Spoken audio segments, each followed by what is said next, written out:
È un piacere ringraziare il Presidente Mario Pozza per la sua conduzione della Camera di Commercio di Treviso Belluno e di Union Camere del Veneto.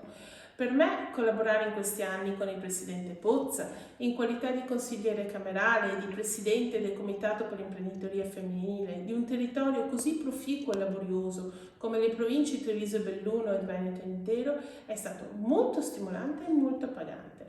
E sono certa che anche il Presidente Pozza abbia apprezzato il lavoro che abbiamo svolto con tanto impegno e tanta passione. Abbiamo avuto anche occasione di partecipare e di condividere a Bruxelles ad esperienze europee di rappresentanza delle nostre categorie produttive e di impegnarci in importanti premi per riconoscere l'operosità e l'ingegnosità delle nostre imprenditrici e dei nostri imprenditori. Ed è proprio come imprenditrice di un comparto di innovazione tecnologica che sono orgogliosa di aver condiviso questo percorso di rappresentanza.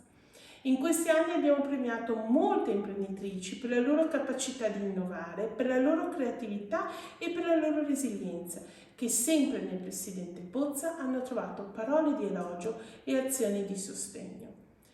Gli alterni scenari di questi ultimi periodi hanno posto una forte attenzione sullo sviluppo delle nostre imprese, sulla capacità di innovarsi dei nostri imprenditori e delle nostre imprenditrici. E le Camere di Commercio e le Union Camere hanno sempre promosso la tutela e il sostegno delle nostre comunità economiche.